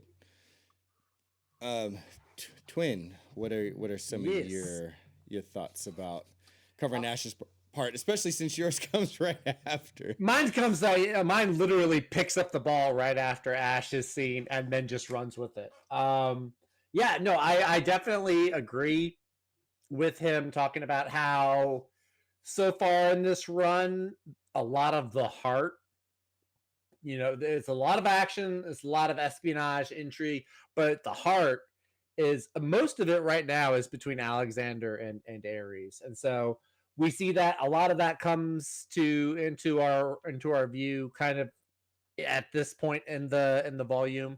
Ash is talking about the world building being set up and everything. And I want to just kind of pick up like right on the tail end of that scene he was talking about. At this point, Ares and Alexander, they've been in New York. There was that scene, you had it up there where there's like giant monsters and you can see someone yelling Avengers Assemble, and Ares is there on one of these giant kaiju monsters. And it cuts to Daisy approaching Ares Phobos on the street. That is one page too far. Yeah. Nope. Now you went back one page too far. Well, you can see right there, Daisy's approaching him, and then there's a secret invasion, 7 weeks ago, or 5 weeks ago, excuse me. And then the next page, this is where I really want to pick up on, the 3 days later page. There's Alexander, and he's running in the house. He's all excited. He's got a newspaper because he's like, oh yeah, here's a story in the paper, and your picture is on the front page. Like, really, he's really proud. It's like this kid that like idolizes his dad because his dad's on the Avengers team now, right? So he's like, oh yeah, he's like really excited, really, really proud. And then he's looking at the TV, and there's a voice on there, and you find out it's Norman Osborn. And then he's like, these are your protectors, your Avengers. And then he's literally like, what the crap? And he's like holding his head like he's trying to fathom what's going on. Apparently he knows at this point. I mean, he's a god, so he probably has some knowledge, some type of omniscience that Norman Osborn is not a good person. And so you can even hear him say, and I love the way it's lettered. It's lettered like almost like a small, like he's just like, so this is like he's just saying it out loud to himself, like he's so in shock. Because, he's a god, and the gods have, one of the things the gods have in spades that they love to tell us about is that how much honor they have. And so he sees his dad, who he idolizes. He's coming in, getting ready to brag about how his dad's on the front page of the paper. And then he turns on the TV, and there's his dad standing beside Norman Osborn, crazy Green Goblin killing people, Norman Osborn. And he's like, what on earth is this? So there's like, all of a sudden you can see he's like starting to turn, like he's shocked that his dad would do this. But then, and I'm going to kind of skip ahead. There's the scene here. It's like some flashbacks here about Ares, and there's the whole scene where you can see there what is like Yo-Yo, Nick Fury, and them. They're like, it kind of takes you through some previous events that we'd seen. What happens though is Nick Fury and Ares made an arrangement. And Ares was like, you're going to come to this place at this time and bring me my son, bring me Alexander. And so Fury's like, okay, sure. So Fury does that. he and Ares, they meet, and Ares is like, we need to leave now. And Nick Fury says, actually, if you go forward 2 pages, maybe. One more. Yeah, there it is. So you see there, it's like almost halfway through on that page on the left. He's like, Alexander, we need to leave now. And Nick Fury's like, hold on there, sport. I said I'd bring him to you. Making him go with you is something else entirely. The kid can make up his own mind. And so there's this whole thing where like Ares wants to take Alexander, and you're like, oh, he just wants to take him over to his side. Or at least that's what I was thinking as I read the story. He wants Alexander to side with him and Osborn. But then it's the last panel there, we find out that even though they're on different sides of this conflict, there's something else that they need to do that they have in common. So on the bottom of that right page is like, kid, we're talking about some mighty stern stuff. Oh no, that's not it. That's Fury talking to him. Mm-hmm. No, it's I'm sorry, it's the third panel right there. It's like Ares is saying, Alexander, today you will be found worthy or wanting, and the decision is not mine to make. Today you will be judged. And so from there on, we find out Ares isn't trying to take Alexander to go back with them to Osborn and Hammer. He's, there's a whole separate thing, a whole different issue is that they're both gods, and he's taking him on this like ritualistic rite of passage that he's got to go through. And ultimately what ends up happening is, his son is found worthy by this pantheon of gods, and there's a big celebration and everything. But I thought it was really cool because they're on Ares and Alexander. They're on different sides of this conflict, right? Alexander is obviously with Nick Fury and S.H.I.E.L.D., and Ares is with Norman Osborn and the Dark Avengers. And Alexander kind of can't believe that because he knows that Osborn is a trashy person and a scummy person. So he's probably still like, well, why are you even with this guy?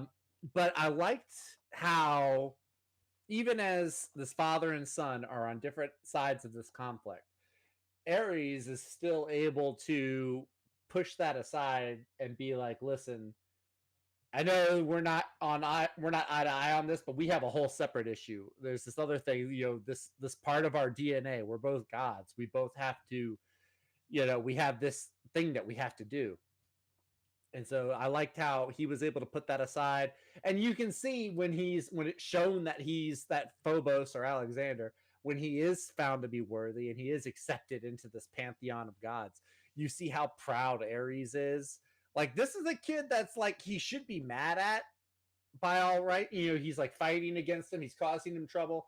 And the fact that Ares is able to be like, he's like proud of his son. He's like, yes, my boy. Kind of like that scene you were pointing out earlier, Skip, where he was putting the fear of God into Norman Osborn. And then there's Ares like with that smirk. He's like, yeah, my son's a god of fear. Yeah. I really did like that. It's like this dad, even though they're, like I said, they're on different sides, but he's still able to like show this pride in his son. I really appreciate it because right now this is pretty much the most heart that this comic has as far as relationships between characters. There's like little seeds of similar relationships, like maybe between Nick Fury and Daisy. There's kind of like a surrogate father-daughter bond, kind of seeds of that. But this is probably the most full-grown relationship that we can find, like this really heartwarming type of emotion in, I think. So I really like that because I love my Michael Bay movies. I love my action movies, but I also like heart, and I like those like heartwarming, like those feel-good moments. And this was, to me, of the whole 12 issues we've read so far across 2 volumes, this was the most heartwarming, I think, by far. Absolutely. Yeah, no, I totally agree. Like it's these, like I said, it's these little moments, like amongst all the explosions and double crossing and, tough guy talk, what are you going to feel when you take a shot at Hammer agents that used to be S.H.I.E.L.D. agents? Recoil. Like amongst all that tough guy talk. Hickman, remember? And especially, now that his, Bendis, the lock of Bendis has been removed from him, we start to see more of who he is as a writer, right? He starts to put more heart in things and all of that stuff. So yeah, I really, really adore this moment. And another thing that I wanted to point out is what I liked about this is he went and he told that backstory, like after we after we kind of conclude, like after he, runs his dad through, as one of the people in heaven to kind of end the war that was going on in there. It shows them together again. So instantly they're back together again. And he probably says as much. I remember him saying as much to his son, like, son, we like, amongst all this good and evil and all this stuff, we're gods, we're above it, like this is just kind of some of the things that we're getting into as we pass time. But really what matters is what you and I decide to do with our time together, and that's when he says, so like, what do you want to be? And he says he wants to be a hero, so he goes, and then they go to New York, and, Ares, is a hero, because he joins the team that supposedly are heroes at the time. And then along with Nick, what Nick Fury finds out about Ares, because when you're not superhuman outside of, having that serum where you don't age, like everybody else does, and you're a spy, your biggest weapon is intelligence. So he gathers as much intelligence about the enemy as can, find out that Ares has a son and his son is not a god, gets to know him a little bit more, recruits him to the team. And now they're back to where they were when we, with the oldest information that we find out about them, which was the war in heaven. They were already at odds there. They ended that. They came back together. Hey, we're gods. What do we want to do with our time, son? Let's be heroes, Dad.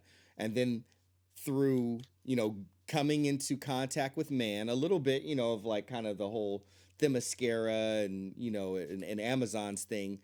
A good amount of their conflict merely comes from them interacting with man. The intricacies that we have with, with our finite amount of time that we have and finite perspective, he joins the conflict, and then yet again they are back at odds. So this is effectively the loop and the cycle that they are on,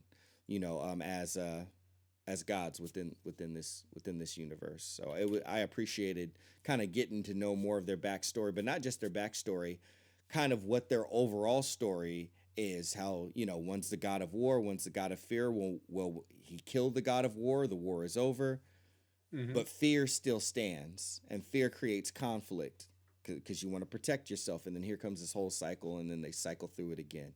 So yeah. It was awesome. Ash, you got anything you want to throw on top of that before I go over into my moment? No, I think you guys covered it pretty succinctly. Alrighty. Well, on that note, let's see if I can find myself at 208, and I have. So we go over to.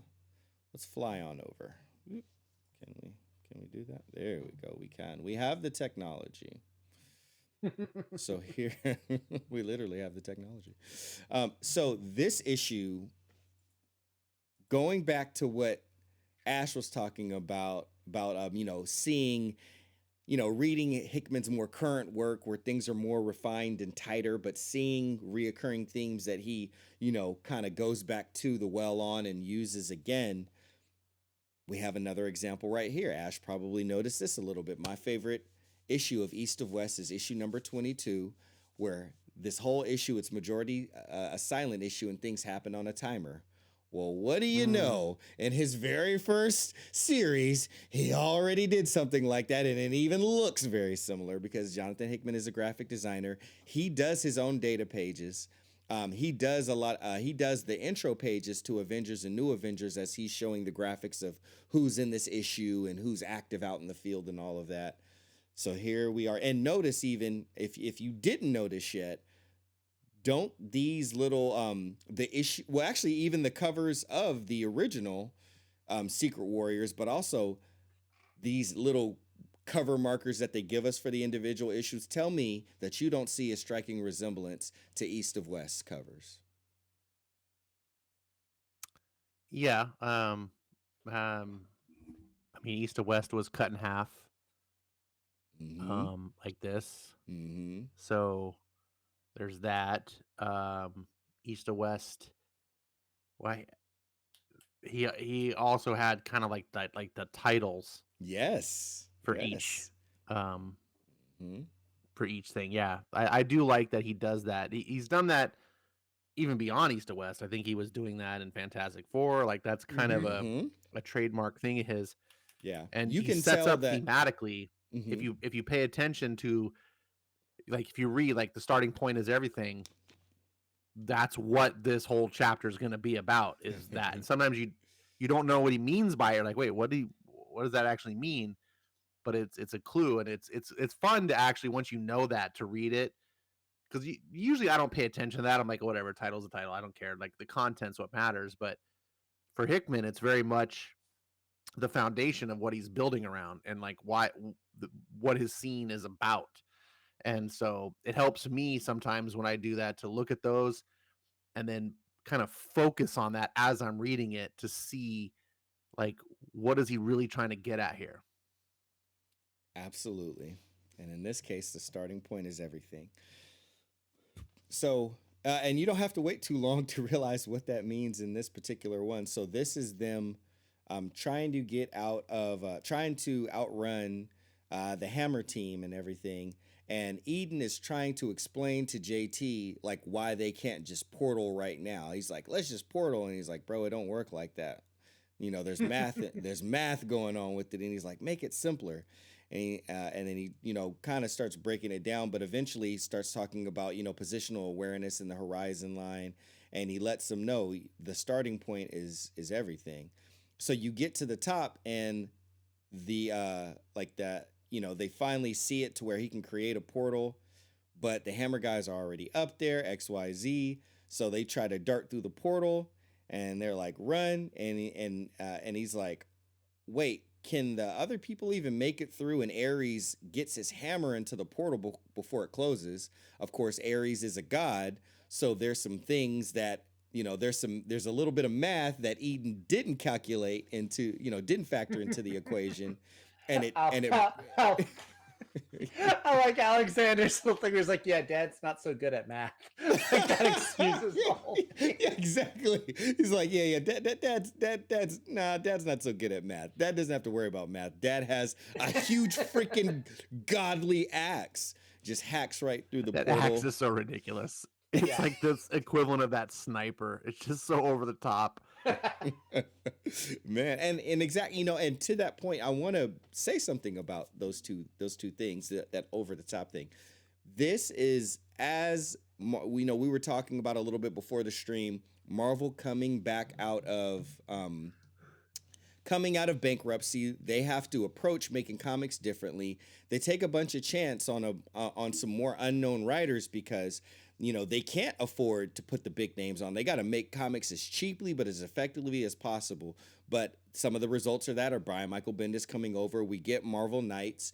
We get Marvel Max. And those are the very gritty, edgy stories, which were coming out of the 90s. So that's kind of the thing. So we're coming out of the 90s. We still got that grit and that edge, but it's a little more grounded, and the artists aren't as great either, you know, earlier on, because you don't get the best ones. You got to get who you can use, so you get some up-and-comers. I say they're not as great, but, like, Joe Quesada is still drawing interiors at the time, so, like, you know, put what I'm saying in perspective, but those gritty, more grounded stories and these newer writers that they're taking chances on and telling these smaller, you know, more intimate stories that are not just events and, you know, and this going on, we're not just killing Superman, you know, those things start to come into play, but things are still a little over the top and they're definitely edgy. So this is still some of the remnants of the 90s that we're getting, but just kind of being transmuted, if you will, through the double aughts. So that's why we still got some of this ridiculousness. We don't get this stuff as much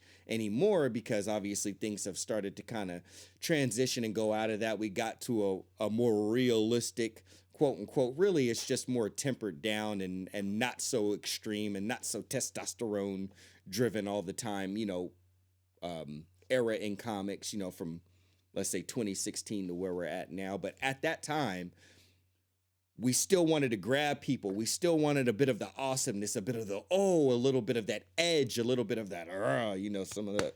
So, yeah, we're still getting like, we're not getting all these guns and we're not getting all these pouches, but we're still getting a long gun barrel here and there and a big old axe that's bigger than maybe his body or his torso. We're still getting some of that stuff. And we're better for it. So anyway, they're running through the portal and all that stuff. But more importantly, they go back to inside of one of the secret bases, and the Nick Fury, of course, it's a secret base. So if anything goes wrong, there is a self-destruction, protocol that will, go through. And sure enough, it's been reached here. And now they're discussing it, talking about it. Yo-Yo, who is the fastest of them, obviously, was in bed just recovering from having her arms ripped off. But she's got a new pair. She gets into costume, and boom, it's a 5-minute timer. And you guys see the timer, and we are off to the races. And this is the stuff that I love, because East of West had an issue exactly like this. So you see them fighting, you see the clock just ticking down. It's pandemonium and chaos. Yep, 3 minutes and 30 seconds, 3 minutes. So it looks like we're going in 30-second intervals, which is really smart. Hickman did actually think about it and, calculated that. So we're getting this brawl. Ares gets to wedge that axe into one of the secret warriors. So you're going through, and I just love this. This adds to the whole like bananas, chaotic action, high octane, awesomeness of this book. We got Daisy getting the drop on Norman, giving him a little bit of a earthquake or a quake in his Iron Patriot helmet. He turns around, she gets a repulsor to the breast, and the clock is still ticking down, more and more fighting. Of course, Daisy starts, Bullseye says something to set Daisy off, and Daisy just punches that guy until I think that's Yo-Yo. I'm sorry. Yes, Yo-Yo, my bad. I'm saying Daisy. It's obviously Yo-Yo because she's got the metal arms and the longer hair. But yeah, she's just punching him, and he's the one that's punch drunk because he looks like he had a few too many drinks and fell on his face. But eventually, like, the self-destruction thing is gone, so they get an Eden portal. They are out of there. The rest of Hammer gets out of there, minus one of the lower guys on the totem pole, because Norman Osborn just, save me, Mr. Osborn, and he gets a iron boot to the chest. Ares stays because he's looking at his son. Ba-ba-boom. Bro, I freaking loved that whole setup so much. It was just awesomeness. And again, this is the original version of East of West issue number 22 that I love so much. Yeah, that was a great issue of East of West for sure. And I did like everything you said. I thought it made for really frenetic pacing, especially in a story that's already just all out action. Mm-hmm. It just helped elevate it to another level. One thing that I found myself having a bit of a problem with, though, was the Yo-Yo character. I felt like she was written a little too unbelievable for me. Like, all the characters are like having this sympathy, because she's a 15-year-old girl, right? And like, she just got her arms chopped off, went through traumatic, and she's like, but she acts like a battle-hardened like soldier, and everyone's like, no, we don't have to do anything right now, just take your time, it's all good. It's like, no, we're gonna go out now. And I'm like, I mean, she is a SHIELD agent, bro. Like, like Nick Fury's not gonna let some people in that like can't cut the mustard, as they say. I get what you're saying, but like, well, I have that as a problem too, that she's a 15-year-old girl SHIELD agent. Like, but I get that that's the Bendis line that I think like Bendis set up for Hickman to work with. So it's not like Hickman's choices. Bendis created the Secret Warrior, so yes, that is some Bendisism. So Hickman just has to work with the tools that are there. Yeah. So I don't necessarily fault that existence on him, but it exists. Regardless of whose fault it is, I just personally, and I'm a little bit more curmudgeon-y as I'm older, so maybe when I was a teenager, I would have read this and just been like, cool, like. But now I'm just like. You probably liked Robin. Girls, like, you probably liked Robin when you were younger. No, I didn't. Nope. I never got sidekicks when I was younger. It's only now as I'm older that sidekicks have a little bit more appeal to me because I see them more from a parental viewpoint. As a kid, I was like, I don't want to read about the kid of the superhero. That's stupid. I want to read about the superhero. But now as an older adult, I look back and I like have more of an appreciation for kids and the coming of age and all that. And so their stories are very interesting. But when I was the kid, no.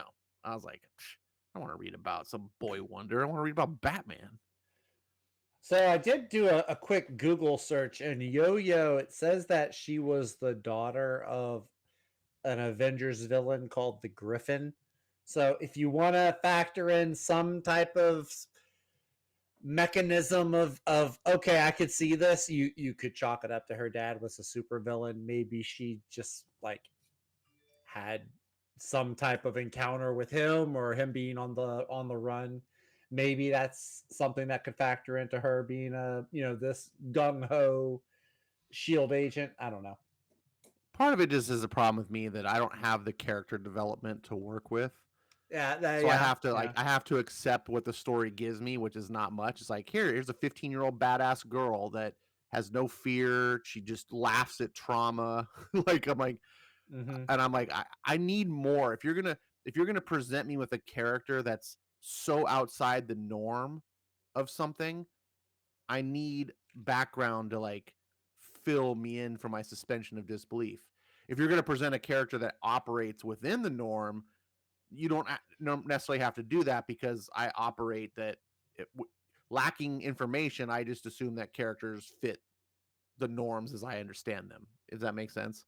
Oh yeah, totally. And also keep this in mind, like we're thinking of 15-year-olds in 2023.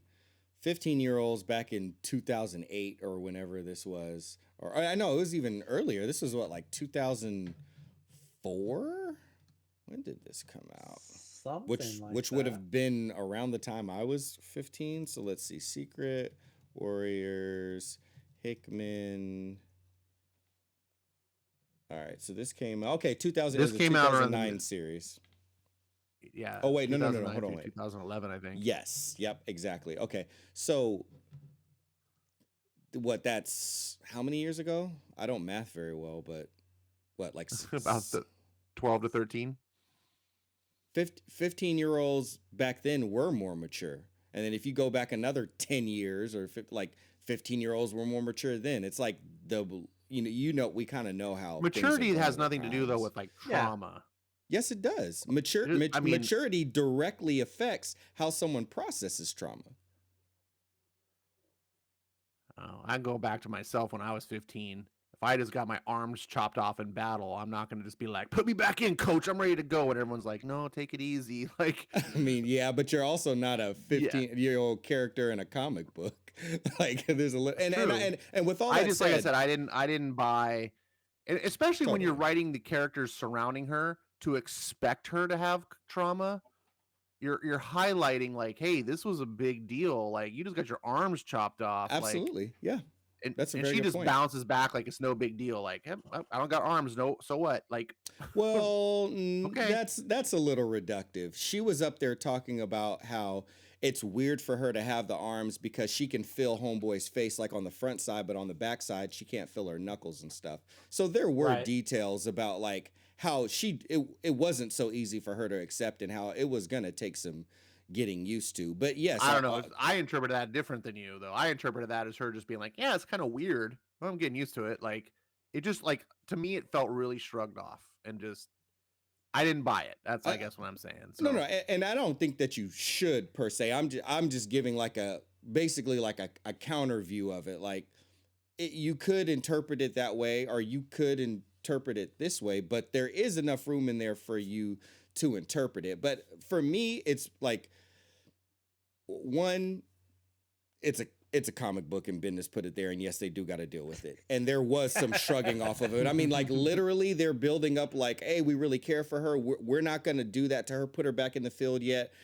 She's pushing for it. And I think, I mean, I have seen people do this. Like, I'll be honest, I did it when I got after I broke my leg. after I broke my leg, like after I got past the hardest part, you know, and I like was even just a little bit healed and I can walk again. The first thing I did, I went right back to the basketball court where I broke my leg and I played basketball again.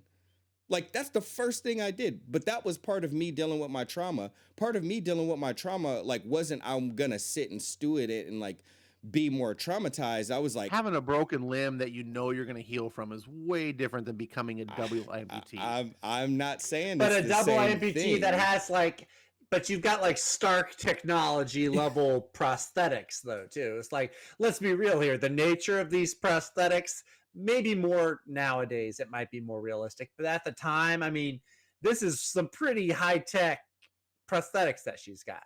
So that probably, I'm not an amputee. I don't pretend to speak for amputees, but I would imagine that that probably does play a large factor in recovery and bouncing back is, okay, well, I do have something. I'm not going to be relying on other people for help. I actually have hands and can grab things, hold things, Right. XYZ. And some For ways me, that people deal with trauma is like I want it like the fastest like almost to not deal with it is let me get right back to what I was doing before. Like kind of almost not processing it. Like the faster that I can get back to the way that life was before, the more normal I feel. And that's a very common way that people deal with or don't deal with trauma is just trying to get right back to what they were before to try to feel normal again. Perhaps, but the story doesn't give us that. Not yet, anyway. I mean, keep in mind we're I only guess on it could go volume down 2. the road where she's dealing with that. Yeah, this is not that type of book. Like I said, I just have a problem with it. For me, and I have this problem not just comic books. I have this problem with movies. Like I call it like Hollywood heroics or like characters where they just like they don't seem to have real emotion. They don't process like fear or anything. They just laugh at danger, and it's like, to me, a lot of that is harder to deal with. Like one of the most impactful films I've ever seen is the film Aliens. I know I'm gonna bring James Cameron in every discussion, but it was like the first time that I saw action heroes like scared. You know, Hudson is like, you know, the most famous one. I was like, game over, man.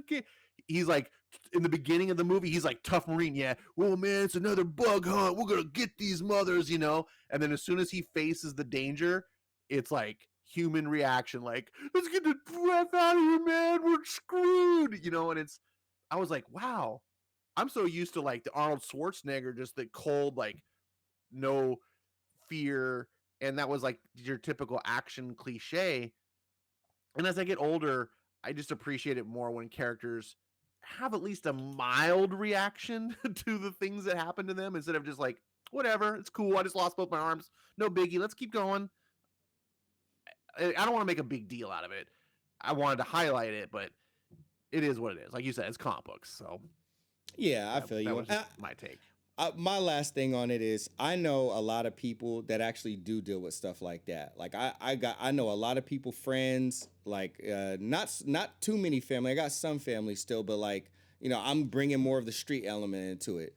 Like someone that they know gets shot to death and killed. Like if they even cry at all, like they cry to themselves. But what I mostly see them do is just like immediately like try to act like it don't affect them, like the tough guy thing, like.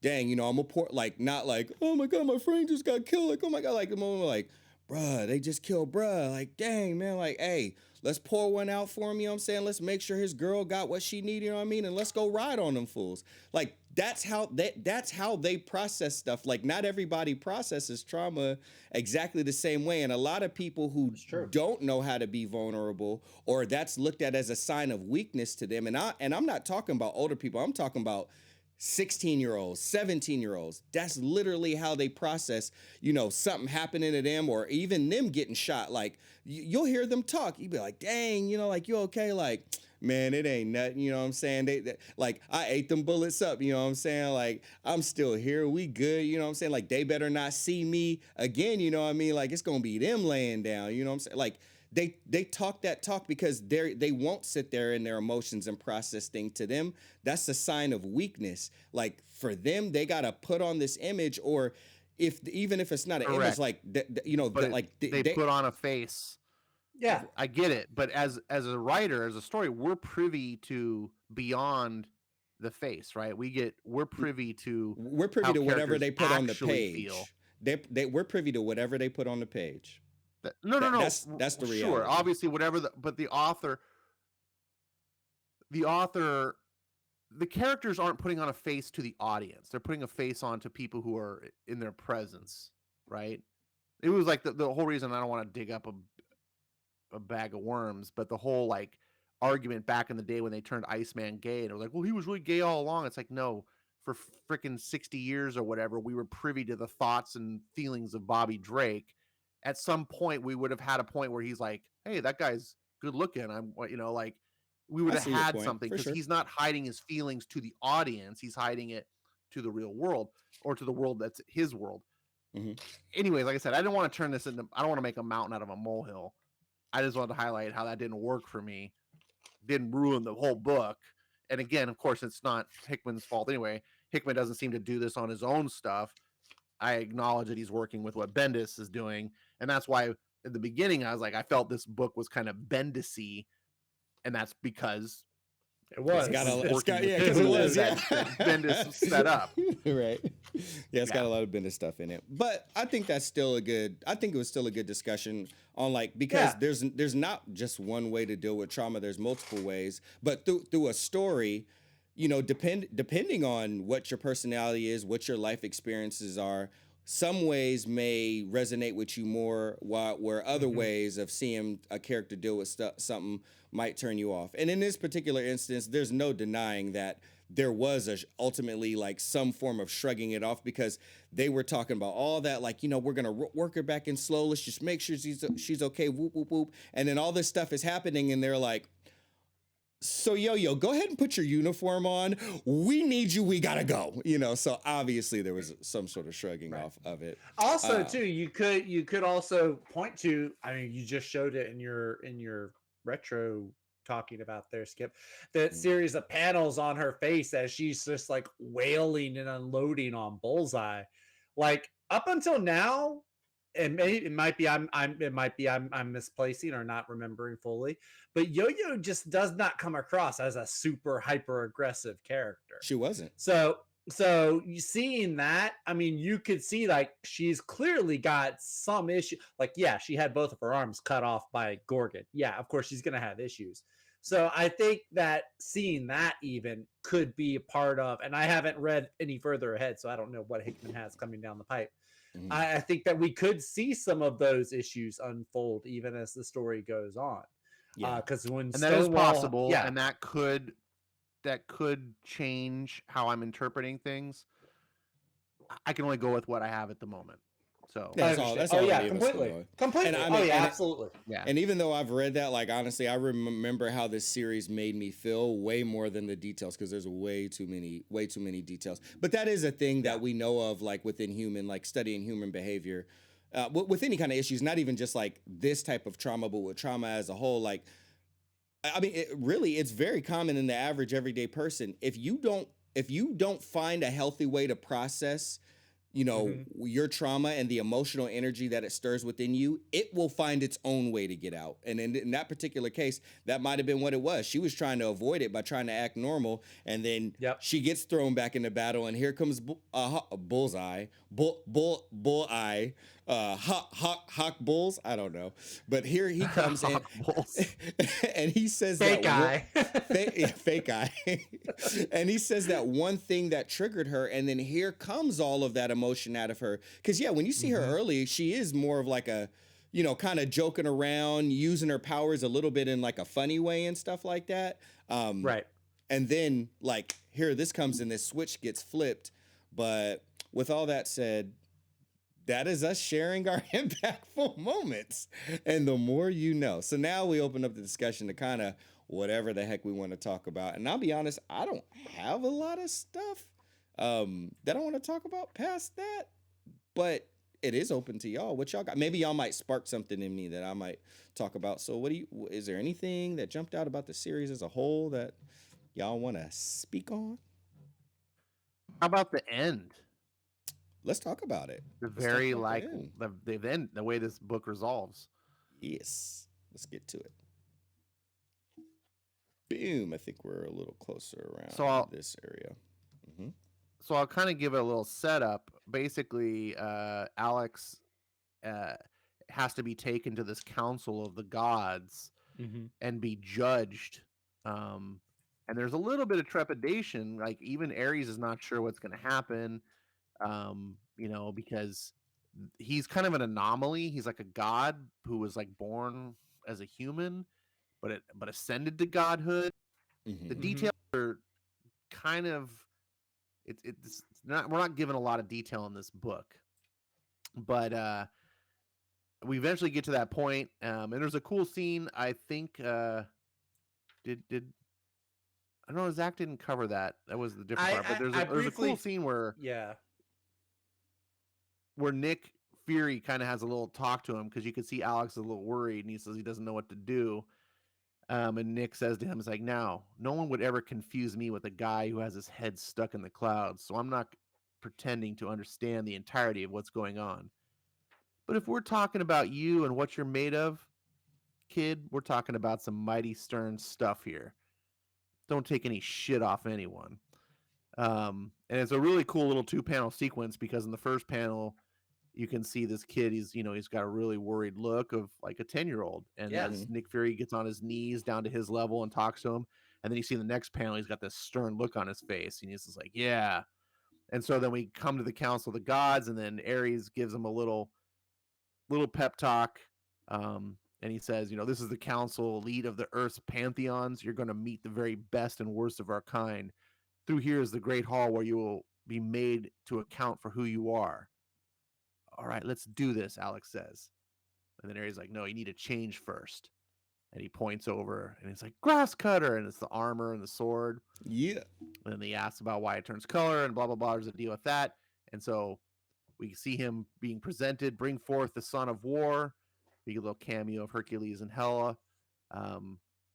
And he presents himself and he does really well. And he's confident and he's like, I am the god of fear. And they recognize him, and it's like a little celebration, like, oh, hey, there was really nothing to worry about. He like totally owned it.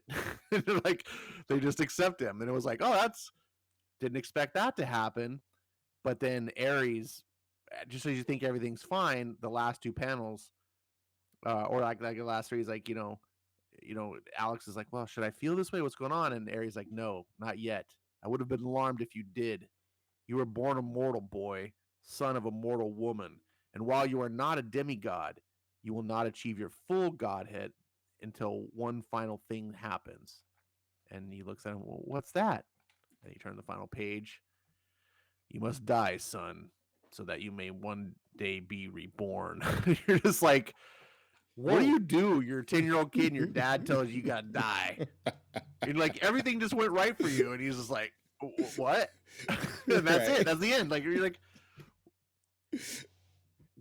what a great stopping point. Yeah. Absolutely. That is one thing I felt like Hickman was like very strong at the gate, was like cliffhangers that just make you like kind of make your jaw like drop a little bit, like kind of make your head turn sideways, like between like the Contessa de Fontaine reveal at the end of volume 1 and then this one, like the kid going through all this stuff and he becomes triumphant and we see him more and more become who he is throughout this volume. And then for him to become who he is, and then we find out like, no, you're not fully who you are yet. Okay, he's got some room to grow. He is a god in a 10-year-old's body. You gotta die to be who you really are. What? 100%. Yeah. 100%. Good call out, bro. Very good call out. Twin, you also, got anything? This is something I'm noticing. Ares, when you look at his chest, that's the Punisher skull. Yes. It is, but it has swords coming out. It's a little bit different than the Punisher skull. It is a skull, but it's got like swords coming out of the side. Okay, but remove the swords. Just look at the skull part. Yeah. But if we Punisher skull. But if we remove the swords, it's the no Punisher skull. But if you put swords in it, then it's the thumbs up. That's okay, Punisher skull. So really, if anything, Ares is progressive, really, That's if true. anything. New Punisher has the Halo skull where it's like an alien. Oh yeah, something. that's right. Yeah, there's horns coming out of it. I mean, like I said, Ares was ahead of a time. He's obviously very progressive. Just give him his flowers, Ash. Come on, give him his flowers. I'm just curious because, like I said, I wasn't part of this era of Marvel. I just didn't know if that had any significance. I don't believe that it does. I just as far as anytime I saw Ares, I was like, oh, he's this Greek god of war, and of course violence. He's gonna have a skull on his chest. I don't know. I mean, some smart writer probably has or should find a way to tie the two together. Well, he took Frank Castle's position, although Castle was an Avenger, but like he held down the Castle role, and you also saw that like that was on Osborn's list to like kill Frank Castle and everything, and kill okay. That adds some background. Cool. There we go then. Okay, very cool. Indeed. What else y'all got, fellas? If y'all have anything, no pressure. That's all I got. That's really all I got. I am looking forward to digging into volume 3. I'll tell you that right now. So, and on that note, we transition to the conclusions, so I can go watch the last 3 minutes of the Sacramento Kings game with my family. Conclusions. My conclusion is Twins' conclusion. I can't wait to reread volume 3. It's been years. Like I said, I've forgotten the details because there are a lot of details. But I'm very much looking forward to it. I believe in volume 3, we get back to some of the Hydra stuff, I believe. Oh, nice. So I excited. But as far as this volume is concerned, I've kind of already made it known. I like the setup. Hickman does set up pretty well about 85% of the time. And 90% of that 85% was in East to West. But he did a good bit of it in Fantastic Four as well. He did. Yeah. He did it well, but not as good in Avengers and New Avengers. But you forgive him for it when you get to Secret Wars. You're like, who cares? That goes with what I remember his setup at Avengers, and maybe it's just because I didn't read his New Avengers. I just read Avengers, which is probably just like reading one half of the assignment. But yeah, I do remember just reading Avengers being like, I feel like setup could have been better. It was good, especially compared to most modern writers. It was good, but I am curious to read it in combination with New Avengers and see if that affects my judgment of it. Well, we will. It looks like too in the next volume we go back to Stefano Caselli art, which I'm looking forward to. Yeah, a little bit. It's Caselli a little bit, and then it's Vitti again too. So. I like Vitti's art. It's got a nice. I think it has a good tone for an espionage undercover type story. I dig it. It's just a little it's a little throwbacky to me. It kind of makes me feel like that era. But then I also like Ed McGuinness art a lot, and I know some people get really turned off by it. They say it's kind of cartoony and everything. I dig it though. So. I like cartoonists. I am an Ed McGuinness fan. Yep. I gotta tell you, when you told me about the Steranko influences and stuff, and I started like rethinking about it and going over it again, and we covered that whole thing, it really did start to grow on me. I think my biggest aversion was just that it was such a shocking difference from the style that I had been accustomed to for the rest of the story. That always throws me, even if it's like a really good artist. If you're a completely different style than what I had been given, it's like, I don't know, it's like watching a movie and like halfway through the movie you swap out one actor for the other for the same. Right. You're like, wait, what? Why is this person? What? So yeah, I think it had Ed McGuinness been doing the story from the get-go, I wouldn't have had that problem. And especially only to have one issue for him, and then the artist changes again. Yeah. It's a little abrasive as far as when you consider the overall reading experience, for sure. Definitely. Well, on that note, ladies and gents, you surely should join us on the next one. We are going to be covering volume 3. You have the time and the opportunity to read that. If you really enjoy my mug and my odd voice, and me in all my King's gear, because I think I'm wearing King's gear in like majority of the videos. You can go to the collection. I have a collection on my Twitch. It's me reading through volume 3, 4, and 5. Go check those out. You can read them. I think after the first one, I tried to keep them around an hour, so it wasn't too big of a commitment.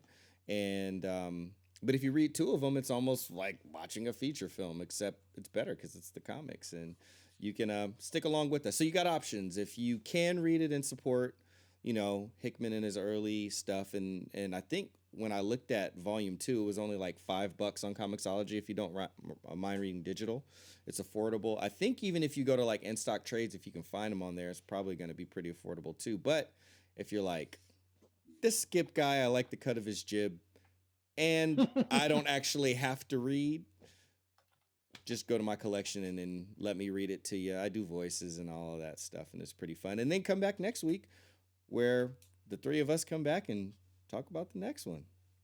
So I appreciate you guys. Appreciate you guys for hanging tight. Twin, say bye to the people. Bye to the people. Ash, say hi to the people. Hi to the people. They're confused now, and I'm going to leave them that way. Bye.